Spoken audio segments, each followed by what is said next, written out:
So I am, for the first time in a very, very long time, doing a Welsh politics video, and I figured I would do a tier list. Very good reason for why we're doing this. Vaughan Gething, who appears here in our tier list at the bottom, has very recently quit as First Minister, which means it's 2024. Welsh Devolution really sort of came into power. It sort of became active as a political entity in 1999. That gives us 25 years of Welsh devolution, and it gives us 5 Welsh First Ministers of one form or another. They were called different things around the time of Alan Michael, but nonetheless, for sake of ease and fluidity, we'll call them all Welsh First Ministers, and we've had 5 of them in 25 years of Welsh devolution. So that gives us essentially an average of 1 for every 5 years. And with Vaughan Gething's departure, I thought it was timely to rank them all in a tier list. So that's what we're going to do. We're going to take all 5 of these and we're going to pop them in a tier list. Now, some of them are going to be at the very bottom. Some are going to be towards the top. And those who I've put towards the top might piss you off, but there'll be good reasoning for it. So let's get into it. The Welsh First Minister's political tier list. And of course, we've got to start this process where it begins with Alan Michael, this figure down here. Maybe not the most popular of figures. So where's he going to sit? Is Alan Michael going to sit at the top? Or is he going to sit down the bottom? Now, let's stick him in B tier for now, just to start somewhere nice and neutral in the middle. So, things you need to keep in mind about Alan Michael. He was never, what's the word I'm looking for here? Never popular. Not particularly so within Welsh Labour. I don't know, it was particularly popular in Labour. But it's certainly in Welsh Labour terms, the figure who that party really wanted to lead the Labour Party in Wales and arguably to become the essential First Minister was this fella down here, Rhodri Morgan. But that didn't happen because we're dealing with sort of 1997 through to 1998. I mean, Tony Blair at that point, peak of his powers, it was very much what Blair wanted, Blair got. And I don't really think that Blair really wanted Alan Michael to lead Welsh Labour. I just don't think he wanted Rhodri Morgan to lead it, and Michael was the next best choice. So Alan Michael went into the first year of Welsh devolution as not a particularly popular person in Wales, not that much confidence in him. And the most remarkable thing about, there are 2 standout details about Alan Michael: that he was the first Welsh First Minister. There's too many firsts in that, but he was the first of the first leaders. And he quit. Took roughly a year, but he quit in order to avoid a vote of no confidence. That's how bad it was. He started unpopular, and it only got worse from there. I'm getting distracted. Which one am I talking about here? No, Alan Michael. That's where we're going. In terms of meaningful contributions to advancing the Welsh political landscape, there's not much to talk about. And of course, it would be fair to say that the level of political power and the devolution settlement, if you like, that figures like Carwyn Jones and Mark Drakeford later on would have, Alan Michael's version of Welsh devolution was much weaker. So there were perhaps less things that he could do, but nonetheless, with the tools that he did have at his disposal, he didn't do much. And then he quit. So he's definitely not B tier. C tier would suggest, he did all right. But I think really doing nothing of note and then quitting dumps him right down in the D tier. So we've got a baseline, okay, for where things stand in terms of the worst of the figures that we've got to deal with here. So our baseline for D tier is Alan Michael. That takes us on to Rhodri. Now, so when Rhodri Morgan comes in, let's stick him in B tier to begin with. When Rhodri Morgan takes over from Alan Michael, Welsh Labour finally has what they want, and arguably Wales, for Labour voters at least, got what they wanted. Rhodri Morgan, very likeable, very erudite, would occasionally come out with some very unusual sound bites to the press, but he was quite lovable, so you let those things slide. Now, Rhodri's tenure as leader was one in which Wales became, I think, quite visible as a political entity. He gave arguably that distinction between Welsh Labour and the sort of the central Labour Party, and it was an important point of divergence. So, already Rhodri Morgan early on is making things seem politically distinct between Welsh Labour and Labour Central. What's also striking about him is he embraced cooperation. If you're unfamiliar with the Welsh political landscape, for Welsh Assembly elections and later Welsh Senedd elections, we mostly operate under proportional representation. Therefore, it is quite difficult to secure a majority. And Rhodri found this, even though he was quite a popular figure. It wasn't the easiest of landscapes to secure a majority, so he had to go into coalition with Plaid. Now, I'm going to be a little bit biased on this. Long-time Plaid voters, that's where my allegiances lie on this. But I think objectively, this was one of the periods where I think politics was most proactive. The coalition between Labour and Plaid was quite a positive one. I think some important changes took place during that time.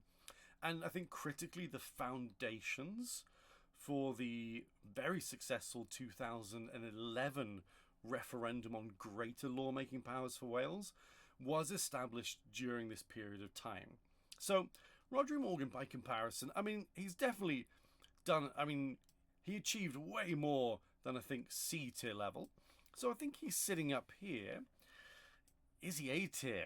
Is he A tier? And I think I may well be pissing off some people by not sticking him in A tier. And there's a reason for this, because I think somebody did more with what they had to work with than Rhodri did.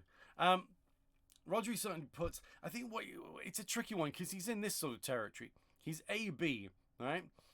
He sets the foundations for what comes in place, but I think critically, he's not doing it alone. It's like Ieuan Wyn-Jones, who was his deputy minister and the leader of Plaid Cymru at the time, they both worked very effectively together. And I think you kind of got to put Rhodri's tenure in that context of coalition. So he didn't do enough to secure that standalone status.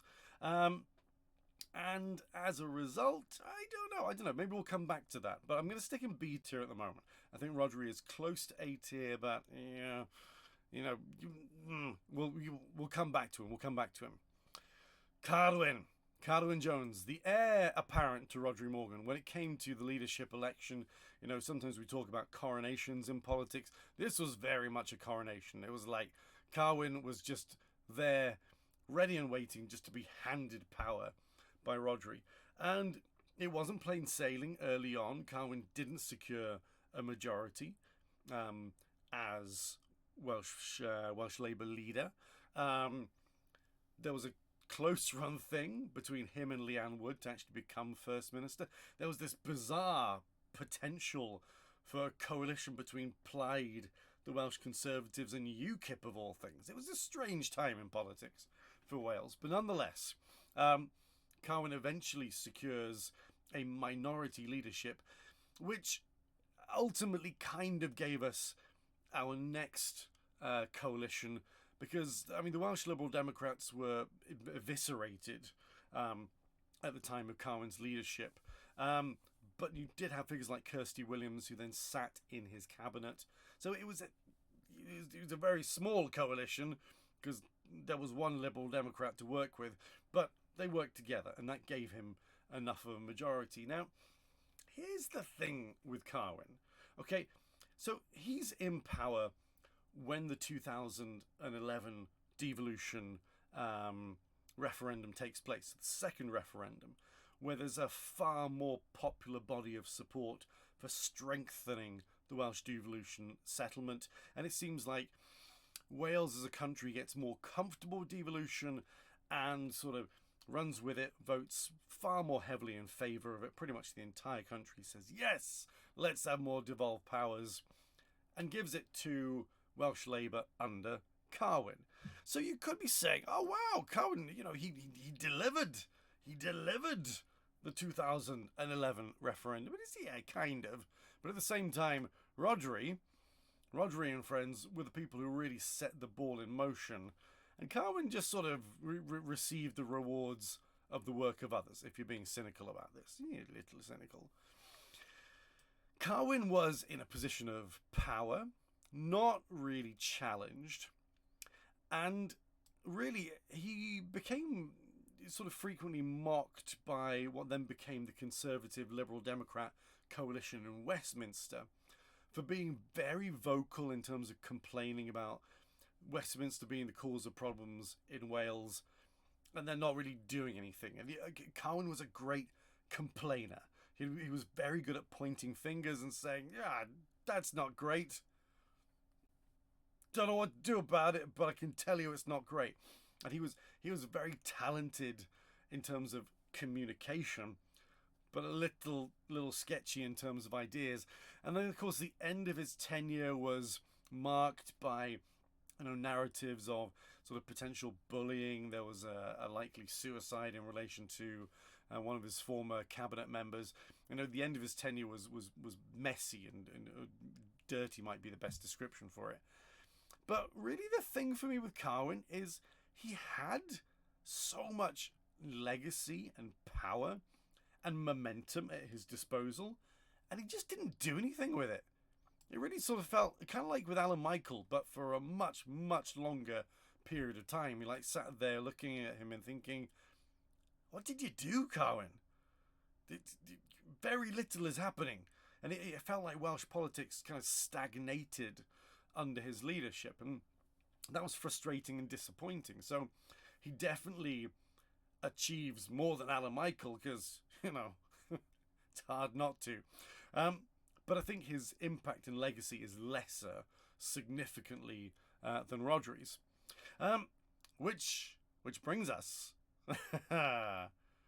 to Mark Drakeford. Looking very cheerful there. Mark Drakeford being the only Welsh First Minister whose face I could find as part of a cut-out novelty mask, which might tell you something about the man. Mark Drakeford probably will, for the foreseeable future, be the most famous or most recognisable Welsh First Minister because of his prominence during COVID. And Drakeford, I'm just going to say where I think he sits. I think he sits there, right? This is where some of you might be pissed off, but hear me out. Like, lots of you will think, Drakeford, he did the 20-mile-per-hour thing. He made us drive slow. Stick him in DT. He was terrible. Bastard making us slow. But, see, here's the thing. If you were a voter who voted for Labour under Mark Drakeford, you goddamn well voted for the 20-mile-per-hour thing, right? It's part of what he was campaigning on, and you voted for it. So don't vote for people who are doing things or promising to do things that you don't like, because they might end up doing it. And this is the thing about Drakeford, right? He actually did the things he said he was going to do, and they might not have been popular, and he might have got a lot of backlash off of it, but he stuck by it nonetheless. In an age of British politics where flip-flopping and bringing policies in, trying them out, causing a little bit of economic chaos, and then ditching the policy because it didn't play well with one particular newspaper or another. It's a really chaotic way to govern a country. And Drakeford pretty much said, no, this is what we believe in, this is what we said we're going to do, and this is what we're going to do, and we're going to do it. And he did it. He obviously had a lot of stock and popularity through the COVID period.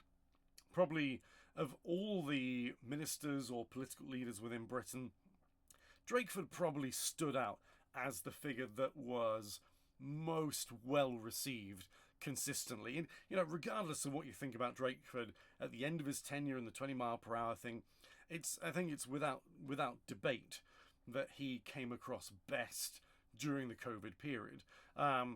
He was quite striking in terms of Welsh-specific policy, really entrenched that line between Welsh Labour and Central Labour, and I think really gave Welsh politics a distinct feel. And there were lots of policies that, again, you might not like them, but they're policies that he said he was going to pursue, and then he pursued them and stuck with them. And I think, again, it's that thing. It doesn't matter if you like the guy or not. He stuck by the things that he said he was going to do. And I think that's something that should be respected, whether or not you agree with what they are. You know, it's this thing. If you don't like what somebody's doing, vote them out, you know. But don't vote somebody into power if they're doing something that they said they were going to do and you didn't like it when they said they were going to do it, because that doesn't make sense. So for me, Drakeford sits here. And had the 20-mile-per-hour thing been handled better, and I appreciate the handling of it wasn't necessarily down to Welsh Labour. You know, you had a period of time where pretty much all the parties in Wales were saying, yes, we want to do this, it's a good idea. And then the second it came to delivering the policy, most of the other parties turned around and said, no, it's a terrible idea, we had nothing to do with it, don't look at us. And of course it went over very poorly. I think he could easily have sat up there. But I think you've got to acknowledge the fact that at the end of his tenure, his popularity had definitely taken a battering. And of course you can't escape the figures over things like schooling, NHS waiting times and all that sort of thing. Not problems specific to Wales, but problems that were probably worse in Wales in comparison. So that really stops him from being up there. But certainly, in terms of impact and probably legacy, I think he sits just above Rhodri, which is why Rodri's in B tier at the moment. I don't think Drakeford can sit in S tier, but I don't think these guys can sit together. I think Drakeford does more, so Rhodri gets bumped. Tell me if I'm wrong. That leads us to Vaughan Gething, who has the dubious title of being the shortest lasting Welsh First Minister. Didn't last for long. Let's stick him up in B tier for the moment. I mean, you could probably see where this is going based on precedent. Vaughan Gething, I mean, he didn't really have that much time to do much. I mean, he challenged the 20-mile-per-hour thing, and for some of you that might be thinking, oh, good, he did better than Drakeford, because he started to challenge the 20-mile-per-hour thing. Okay, and you might be saying, okay, well, in his short tenure, he managed to avoid the junior doctors striking. So, he stopped the doctors striking, he's up here. All the while, not losing sight of the fact that the crisis within the Welsh NHS was largely down to the former minister responsible for health, who would have been Mr. Vaughan Gething. So he sort of managed to challenge arguably one of the problems of his own creation, you know. And yes, we've already established that Wales looked good during the COVID period, but during the last general election, you saw the Welsh health sector getting routinely lambasted by the Welsh Conservatives and others, sort of highlighting, this is the danger of Labour being in charge. Look at the NHS. Who was responsible for the NHS in Wales? It's pretty much this guy. So he came in, I think, with a really dubious stock in terms of successful achievements. But then, so let's bump him down there, because he came in on a fairly shaky foundation. But then his brief period of leadership, I mean, you have the scandals over the funding, and then you have the scandals over the sacking of people. And this is a man who had the temerity to call, you know, the role of evidence when he's sacking people with next to no evidence. It was just such a messy, brief, blah. That's my political analysis on Vaughan Gething's leadership. It was blah. It achieved nothing other than to fracture the Labour Party in Wales, which up until that point had looked pretty robust. You know, in comparison to what had been playing out within the Central Labour Party, you know, the divide between right and left, Corbyn versus Starmer, you know, the polar opposites you had in that party, Welsh Labour looked pretty stable until Jeremy Miles and Vaughan Gething went head to head over the leadership. And then with the various scandals in place as well, it's impossible to do anything other than drop Vaughan Gething into D tier. I would even argue that if I'd added an E tier, he should be down there. This is a Welsh political leader who faced and lost a vote of no confidence and then carried on working anyway. So it's difficult to judge anyone in a job when they do it for such a short period of time. But I think this is what we're looking at in terms of the tier listing of the First Ministers of Wales. Alan Michael and Vaughan Gething, close friends, incidentally. Close friends, both former First Ministers of Wales, both resigned because of their lack of popularity. The only difference is one of them, Vaughan Gething, and credit to him, he might be slightly higher up, he actually faced his vote of no confidence rather than run away and quit like Alan Michael. So maybe for that reason, Michael goes into the imaginary E tier if I'd added one. Okay, so they sit there. Carwyn, for his period of apathy and not particularly getting much memorable done, sits in C tier. Rhodri Morgan, the sort of the father figure of Welsh devolution, strong legacy. And Mark Drakeford, a figure who, you might not like him, but he got shit done. And you might not have liked the shit that he was doing, but by God, he got it done. And what more do you want from a political leader than that? So that is my Welsh First Ministers tier list. I welcome your thoughts. Feel free to condemn me for putting Drakeford top of the pile and in A tier. I expect that to be unpopular, but I'm sticking with it. Let me know your thoughts. Who knows? It might be another 2 to 3 years before I do another Welsh political video. But for now, that's my thoughts. And let's see how the next person goes and fits on this list. Maybe we'll come back to this in 5 years. Reappraise it. Who knows? Maybe history will judge Vaughan kindly. Probably not. There we go. Bye.